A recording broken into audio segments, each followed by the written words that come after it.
Okay, now these might be a Kobe on steroids.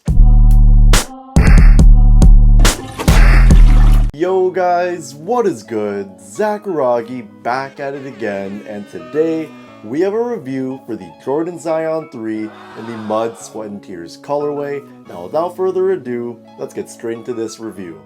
So this is Zion Williamson's third signature shoe with Jordan brand, and they retail for 140 bucks US, or for all my fellow Canadians, 180 bucks Canadian.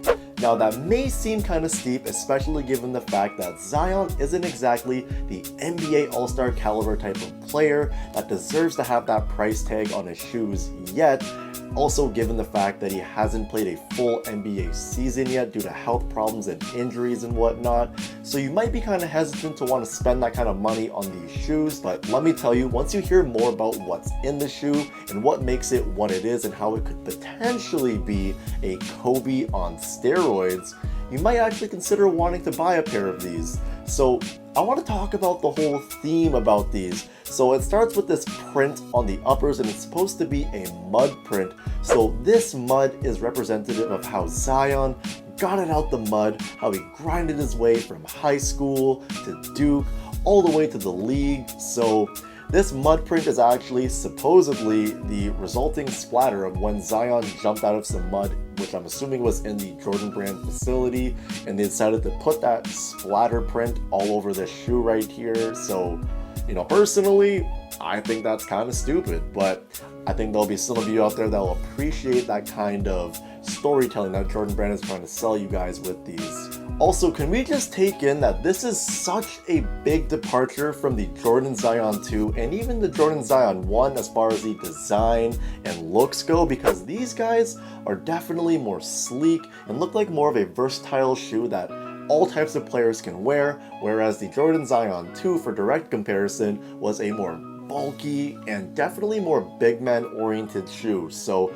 I'm glad Jordan brand and Zion decided to go this route, because I definitely feel like it would help the shoe to sell more for sure, but it kind of just feels like the shoe doesn't have a real identity, or the signature line doesn't have a real identity rather, because you don't know what you're gonna get with these shoes each and every year that they come out. Now getting into the outsoles, what we have here is a translucent and solid rubber setup. So the translucent parts are a spiral pattern, whereas the solid parts are a herringbone pattern.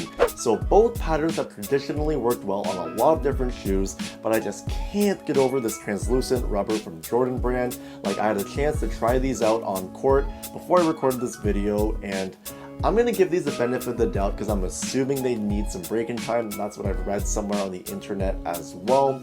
So these guys just didn't perform the best on the dusty court that I normally play on, and I'm just hoping that with break-in time that it will get better.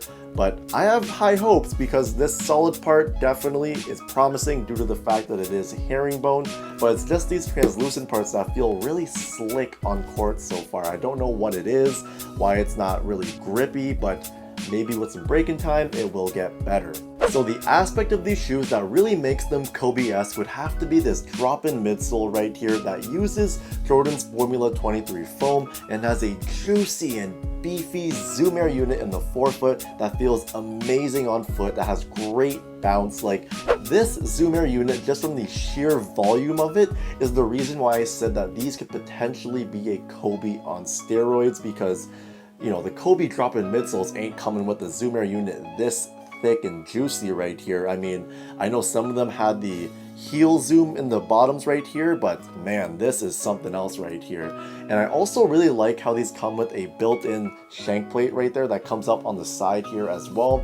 So for a guy like Zion, who's like, what, 280 pounds, he's definitely gonna need something like this with a drop-in setup.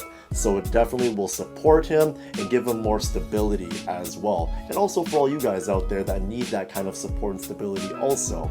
Now the Formula 23 foam itself kind of feels more dense and more stable, and I guess that's because if it was more soft and plush, it just wouldn't work out well for a guy like Zion.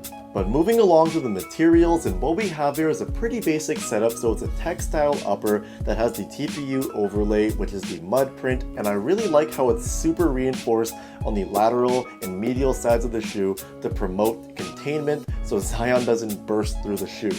Also, another thing I really like about the materials is how well padded it is towards the back part of the shoe. It has these really thick ankle pillows right there that feel great on foot. So there is one thing that I wish they would have added to these materials, and that would have been some sort of fuse overlay on the toe area right here, just so that it would protect the material a little bit more, because a lot of bigger dudes are going to want to gravitate towards these given that it is Zion's shoe.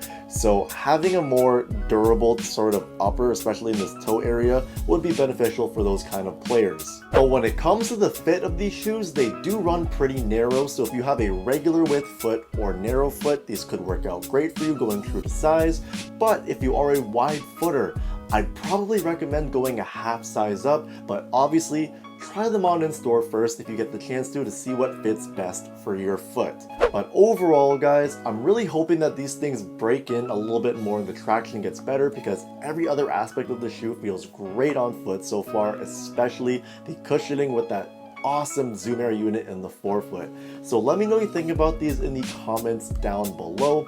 Do you think this is a new sort of identity that Zion's brand should go with, or do you think that they should go back to the bulkier, big men oriented type of shoes? Comment down below and let me know. So we're at that point of the video guys now. It's time for hashtag Zacharagi.